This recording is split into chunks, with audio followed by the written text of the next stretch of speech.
높이 돌아가는 길은 원심력이 작용하기 때문에 바깥으로 튕겨나가려고 합니다. 그래서 바깥쪽을 높여야 차가 제대로 굴러가게 됩니다. 그런데 도로면의 경사가 덜하면은 짐을 가득 실은 트럭은 길을 돌다가 이탈을 합니다. 입체 교차로 입구 1km 이전에 속도 제한 40km 라는 표시판을 세워놓았지만은 도로면의 경사가 좌우의 경사가 만만한 탓에 수시로 대형 트럭이 전복 사고를 일으킵니다. 전복한 차를 볼 때마다 이런 생각을 하게 되죠. 입체로 교차로를 고치려면 엄청난 돈이 드니까 못 고치나 보는데 도로를 만들 때 좀 올바로 잘할 것이지.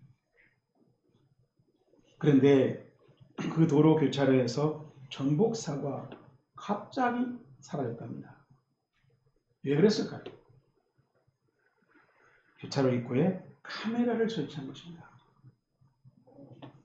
트럭이 대부분 속도를 지키고 천천히 돌아가니까 전복 사고는 사라진 것입니다.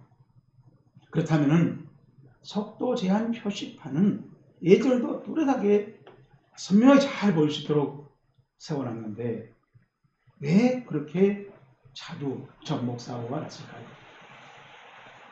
운전자들이 제한 속도를 무시한 것입니다. 그러면 운전자들이 왜 갑자기 속도를 지켰을까요? 카메라 때문입니다. 소액의 카메라가 엄청난 골치 아픈, 골칫거리였던 거액의 공사 문제를 완벽하게 해결했다는 것입니다.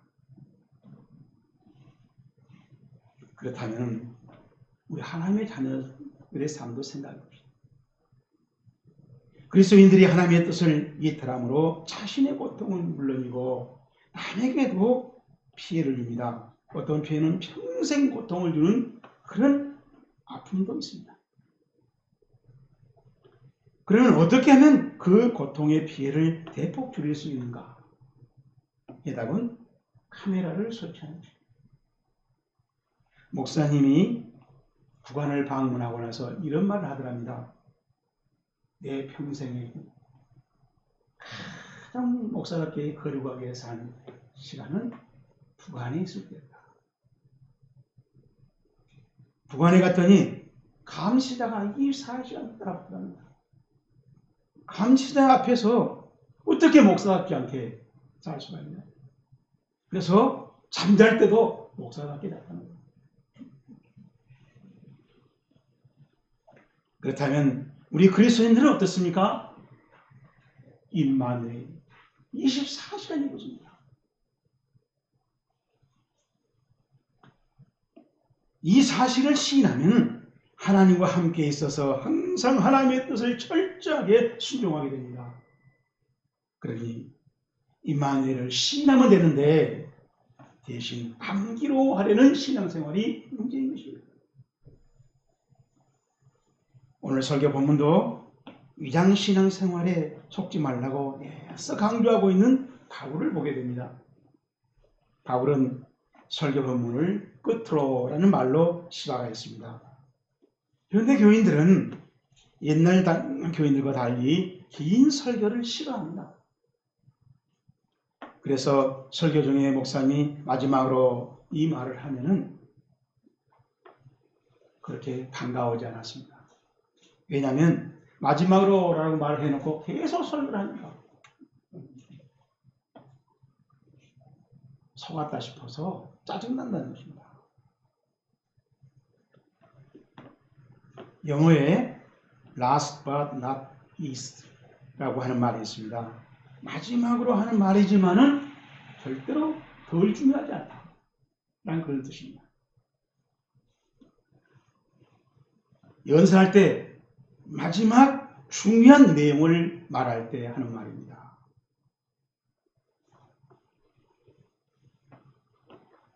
우리 성경 설교 보면 끝으로라고 시작했던 이 말은 옛날 개혁 성경에는 종말로라고 이렇게 번역을 했어요. 그러니까 바울이 심판의 종말에 대해서 말을 한 거다 라고 이렇게 오해를 하니까 끝으로라고 바꿨습니다. 영어 성경은 대개 파이널이 있어요. 그런데 이 끝으로라는 말은 금방 끝난다는 뜻이에요. 그런데 바울이 쓰는 이 빌립보서를 보면은 3장은 4개 장 중에 한 중앙에 위치하고 있어요. 바울이 성경 많이 썼습니다. 그런 성경들을 읽어보게 되면 굉장히 논리적인 사람이에요. 그런 사람이 빌립보서를 중간에 쓰면서 곧 끝내겠다. 그래놓게 길게 4장까지 쓸 이유가 없다는 것입니다. 그렇다면은 바울이 말한 것은 한마디만 하고 곧 끝내겠다는 말이 아니라 지금 시작한 마지막 말이지만은 내용이 마지막이지 중요한 것을 지금부터 말하겠다. 라고 하는 뜻으로 바울이 끝으로 라고 말한다는 것입니다. 그러면 바울이 밝히려고 하는 중요한 내용은 무엇인가? 주 안에서 기뻐하라 하는 얘기입니다. 이 기뻐함은 그리스도인이 예수님으로 들었던 권능과 위로와 응답을 받고 치유를 받고 거기에 대해서 반응을 하는 겁니다. 우리가 부르는 찬송 중에 구주를 생각만 해도 이렇게 좋거든요. 85장 찬송처럼. 고난으로 힘들어질 때마다 예수님이 나의 중보자시로 도와주신 것을 그래서 내가 회복되는 거죠. 그래서 지금 우리는 기뻐하고 즐거워 찬송을 갖고 찬송할 수 있습니다. 우울해질 때도 우리 목자 예수님께 나가면 반드시 다시 열정을 회복하게 됐죠. 이것이 주 안에서의 기쁨입니다. 그러니 예수님과 소통하는 그리스도인은 어떤 고난 중에도 하나님께서 영광을 받으시기에 충성 수준을 높일 수 있다는 것입니다. 반대로 불평과 짜증 중이라면 순종과 충성은 너무나 힘들어집니다. 그러므로 주 안에서 기뻐함이 내게 능력 주신 자 안에서 모든 것을 할 수 있다는 그 믿음 생활을 가능하게 만든다는 것입니다. 하박 선지자도 말했지요. 비록 무화과나무에 나무가 무성하지 못하며 포도나무에 열매가 없으며 감람나무에 수출이 없으며 밭에 먹을 것이 없으며 우리의 양이 없으며 외양간에 소가 없을지라도 나는 여호와로 말미암아 즐거워하며 나의 구원의 하나님으로 말미암아 기뻐하리로다. 그런데 안타까운 일은 이 주 안에서 기쁨을 망쳐놓는 나쁜 놈들이 빌립보 교회 안에 끼어들었다는 것입니다. 그 나쁜 놈들은 바로 거짓 교사들이었습니다. 2절에 보면 바울은 개들이라고 행하는 자들이라고 호칭을 했습니다.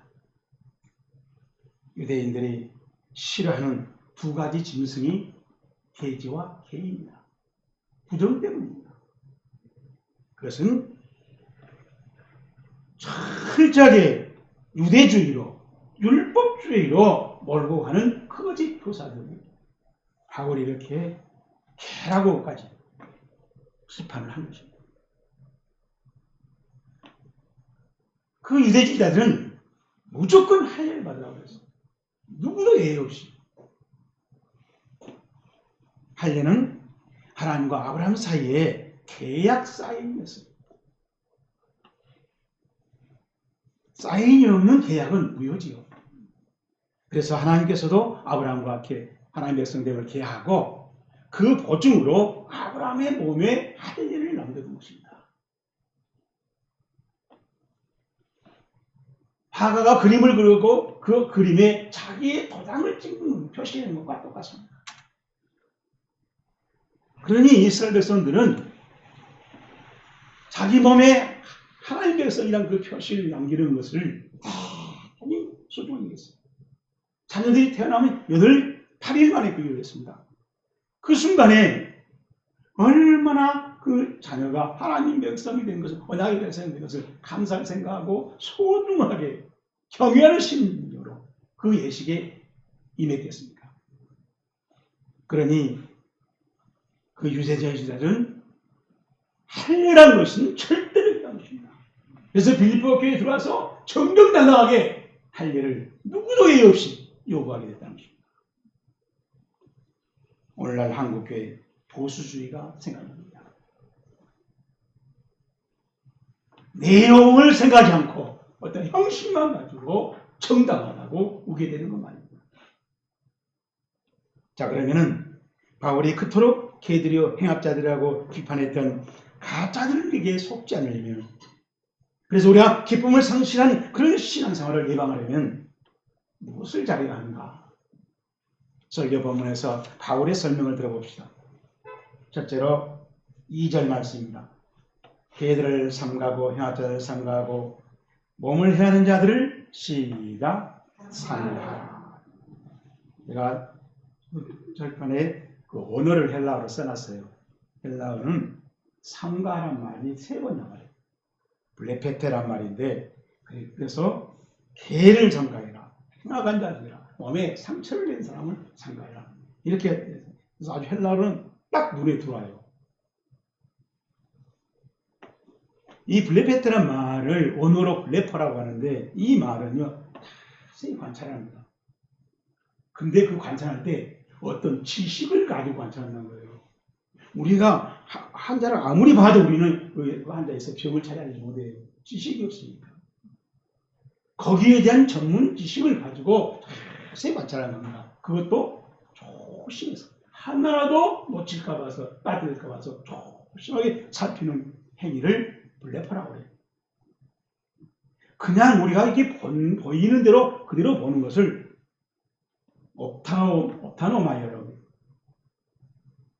이 말이 영어에서 옵티칼 이런 말을 만드는데, 이 앙정입니다. 앙정은 따르게 하게 있는 그대로 보여줍니다. 내 머리가 그걸 판단해서 이제 병들었구나 그 판단을 하는 것이고, 건강하구나 판단하는 것이에요. 근데 지금 이 삼가라고 하는 말은 우리 머리로 보라는 거예요.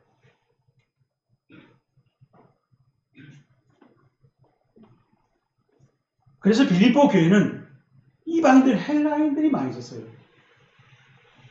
그들에게 유대인 주지자들이 와서 할례받으라는 거예요. 그래야 하나님의 백성이다. 왜? 할례만 있으면 하나님의 백성이 확실하다고 주장했기 때문에. 그런데 바울은 전혀 달랐습니다. 뭐로 표면적인 유대인이 아니요, 표면적 육신의 할례가 아니요, 오직 이면적인 유대인이요. 할례는 마음에 알지며 영위하고 율법 조문에 있지 아니한 것이라. 그 칭찬이 사람에게서가 아니요 다만 하나님에게서니라. 그러니 빌립보 교회 성도들이 누구 말을 들어야 됩니까? 갈등이 생기고 혼동이 오고 심각해지고 기쁨이 사라진 겁니다. 이 소식을 바울이 들었던 것입니다. 그래서 바울이 얼마나 분노가 찼으면 개새끼들이라고 했어요. 우리는 개라고 했지만 사실 우리말하면 개새끼들이라는 게 되네요. 이 돼지 새끼들아, 그런 식으로 말하는 겁니다.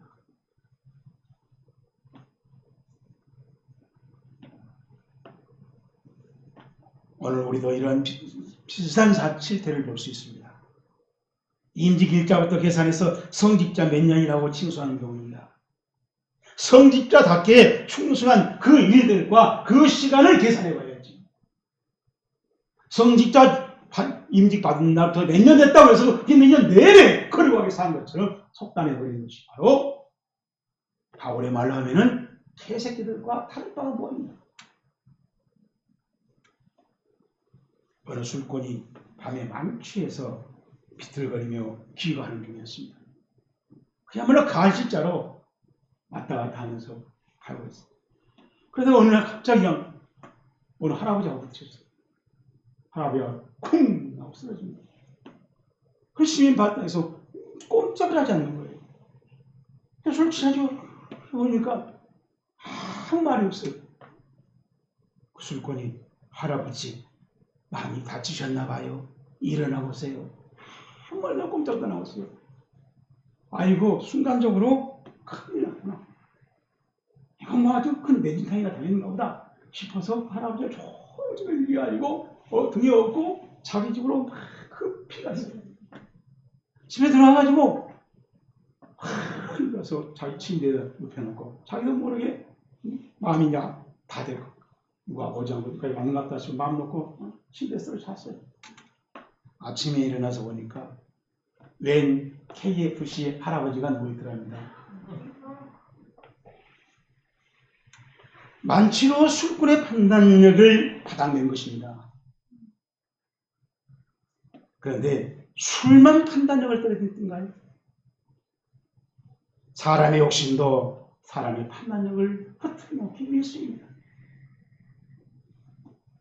또 누군가를 존경하고 따르는 것도 좋지만은 그분에게 종속되어서 맹종하는 것도 술꾼이 저지른 실수나 마찬가지입니다. 사상이나 이념, 정치적인 성향, 종교 모두 마찬가지입니다. 사랑과 정의를 외면한 판단이라면 무시해도 된다는 것입니다. 하나님은 그리스도의 코를 꿰어서 끌고 가지 않습니다. 그리스도인이 조사하고 연구하고 고민하면서 그래서 하나님께 함께 기도할 때 그 과정을 하나님은 함께 하시고 도와주시고 생각나게 하시고 진리로 인도해 가신 하나님이십니다. 혼돈이 없기를 축복합니다. 두 번째로 우리 8절 말씀 봅니다. 또한 모든 것을 해로 여기면 내 주 그리스도 예수를 아는 지식이 가장 고상하기 때문이라 내가 그를 위하여 모든 것을 잃어버리고 시작 배설물로 여기면 그리스도를 얻고 배설물로 여긴다. 여긴다란 말이 해고마이라고 하는 말인데 이 해고마이라는 말은 실제로 계산해 본다는 거예요. 바울은 육체적으로 자랑할 것이 풍성했습니다. 로마 시민권도 있었지요. 가말리엘이라는 대단 최고의 학벌을 가지고 있었지요. 그리고 자기는 태어나자마자 8일 만에 할례를 받았던 순수한 유태인이죠. 베냐민 지파. 이스라엘 초대왕 사울이 베냐민 출신입니다. 저는 왕족 출신이라는 얘기예요. 모르드게와 베냐민 에스더가 이스라엘 나라 종말날 그 위기에서 건져낸 지파 모르드게와 에스더가 베냐민 지파였어요. 그러니 바울은 얼마나 자랑거리가 많습니까? 그런데 예수님을 만나고 나니까 예수 밖에서 그렇게 최고의 스펙들이 예수만이 갖고 들어오니까 부끄러운 똥덩어리. 정말 지저분한 것이더라는 것입니다. 그렇게 계산이 되고 평가가 되더라. 바울은 엄청난 가치관이 바뀐 것입니다. 여러분 예수를 많이 믿고 내가 늘 이런 성경을 백독을 써도 우리 가치관이 바뀌지 않았다면 그 사람은 아직 예수님을 안 믿고 있는 거예요. 신학교 교수를 할지라도 예수를 안 믿고 교수하고 있는 거예요.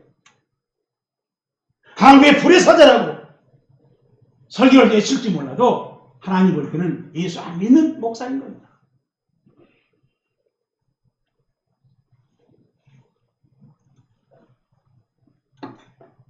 바울이 지금 가장 고상한 것이 예수님만 지식이나 이 고상하다는 말이 헬라어로는 휘페레코라고 하는 말입니다. 휘페레코란 말. 이 말은 휘페르란 말은 위에라는 뜻이에요. 에코란 말은 뭘 가지다. 저 위의 것을 가졌다는 거예요. 그러니까 이 말은 아주 탁월하게 응가한 겁니다. 완전히 제치고 나가는 거예요. 그렇게 위대한 그것을 잡지 못하니까 이 세상 것들이 자랑이 됐던 거예요. 스펙들이. 그 예수님이 자꾸 잡고 나니까 다 시시합니다. 마치 태양이 나타나니까 하늘에 그 감동을 주는 수많은 별들이 싹 사라진 것처럼. 태양이 없을 때야 하늘의 별들이 엄청나죠. 태양이 뜬 순간 일시에 사라져요. 그런데 베드로는 이 페르코라는 말을 현재 분사해. 계속 그렇다는 거예요. 어디를 가도 그렇다는 거예요. 언제 봐도 그렇다는 거예요. 어떤 스펙 앞에서도 톡 튀어나가요. 이걸 깨달았다는 것입니다. 그래서 바울은 그렇게 말했습니다. 골로새 2장 3절에 예수님 안에 지혜와 지식의 모든 보화가 감춰져 있다 라고 밝혀놨어요. 그 감춰진 비밀을 맛보면 보화에 대한 인식이 바뀝니다. 신앙생활도 복음 체질로 바뀌어버린다는 것이죠. 그래서 바울은 자기 이름을 사울에서 바울로 바꿨어요.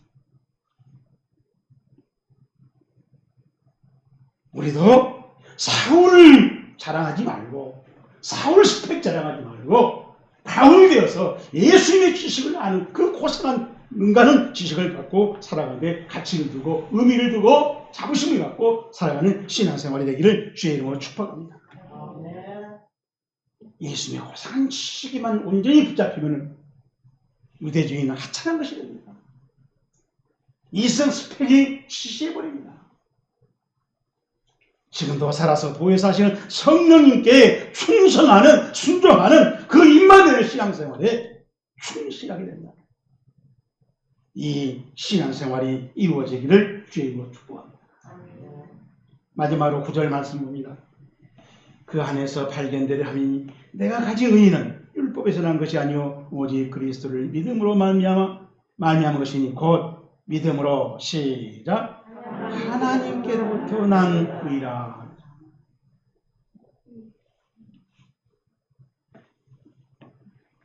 이 부분도 제가 너무 중요해서 헬라어를 써놨습니다. 알라텐 디아 피스테오스 그리스도 텐 에크세우 디카요시네. 이 알라는 처음에 알라란 말은요. 그런데도 굉장히 강조한 말이에요. 그리고 디아란 말은 뭐를 통하여 수단과 방법을 말합니다. 예수 그리스도를 통해서 이루어졌다는 거예요. 예수님한테 받았다는 겁니다. 예수님이 만들어줬다는 얘기예요. 그리고 에크라고 하는 말은 소속을 말합니다. 하나님에게 속해 출처를 말해요. 이게 바울이 하나님께 어렵다고 인정을 하는데 그것이 예수님이 만들어준 것이고 하나님에 속한 것이고 하나님께 받았다는 거예요. 이 세상과 다르다는 겁니다.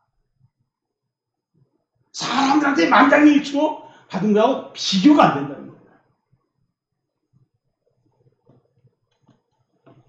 유대주의자들은 자기 것을 자랑했습니다. 자아의 열심을 자랑했습니다.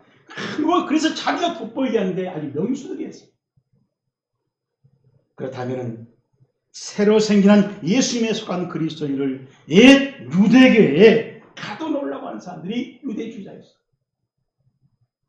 새로운 복음을 예수님의 복음을 헌 부대 유대주의에 가둬놓으려고 하는 그런 짓을 하려는 방법으로 강행했던 것입니다.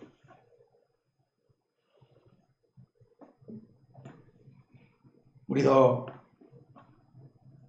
예수님의 복음을 새 시대를 거부하는 그런 보수주의를 봅니다. 여러분, 이 보수주의 때문에 우리 통합적 교단이 얼마나 많이 시달렸어요. 저들은 다 넓게 쫓아가면서 자기들이 맞다가니까 우리가 지식이 없으니까 어떤 근거 없으니까 우리가 틀렸는가 하고 그쪽으로 넘어가게 됐어요. 푸른의 교회 권사도 그쪽 갔더라.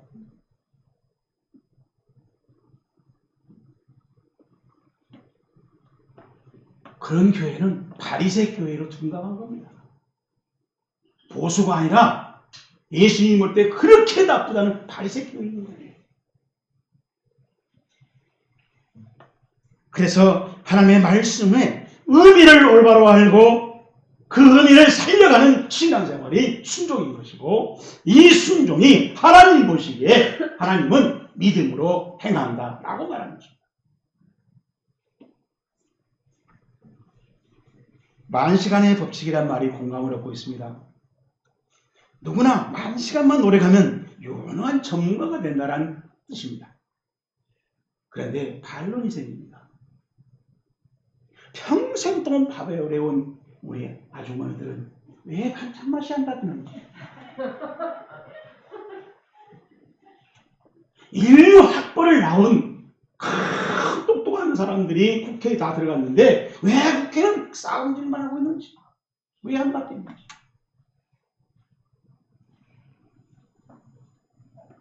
대답은 자기의 잘못을 알고 거기에 맞는 올바른 처방을 내려서 고치려고 노력하지 않는다는 것입니다. 그 노력한 연습의 시간이 1만 시간을 말하는 것이지, 내가 좋아질 거다 꿈을 꾸고 1만 시간만 기다리라고 하는 것이 세우라는 말이 아닙니다.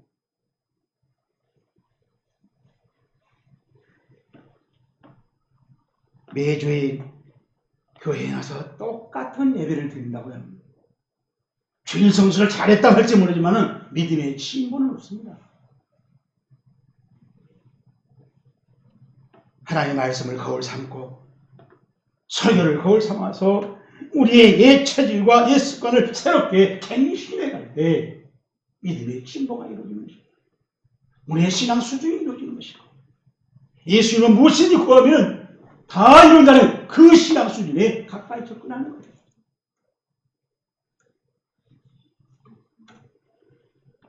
그 갱신은 과감하게 도려내야 할 일도 있고 또 새롭게 간절하게 붙잡아야 할 일도 생깁니다. 하나님이 보시기에 그게 의롭다는 것이에요. 아무리 그거죠. 내가 사울로 살다가 다 도려내고 어쩌리고 버리고 예수라는 것을 새롭게 붙잡았더니 하나님이 나를 의롭다고 하더라. 여러분도 우리도 그를 의로움에 동참할 수 있는 신앙생활이 되기를 주님으로 축복합니다. 이제 오늘 설교 말씀을 정리합시다. 한국교회도 아직도 보수의 자랑이 먹히고 있습니다. 하지만 그것은 7, 80년대 산업화 발전에 따른 가시적인 흐름이었습니다. 제대로 분석하자고요.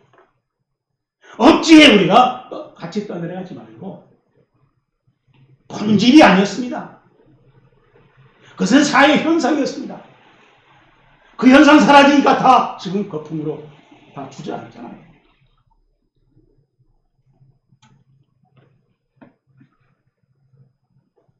그 번영을 오늘날 교회들이 삼가라 자세히 관찰하면서 지식을 가지고 조심스럽게 분석해서 배설물들을 줄여내자는 것입니다. 바울의 용어로 말하면 정말 부끄러운, 그걸 모르고 자랑으로 스펙을 자랑한 것들을 우리가 잘라내자는 것입니다. 바울이 버리려고 했던 것은 유대주의였습니다. 바울이 버리려고 했던 세상적인 스펙들이었습니다. 바울이 버리려고 했던 것은 쉽고 편하다고 하는 이 가짜 의뢰를 잘라내는 것이었습니다.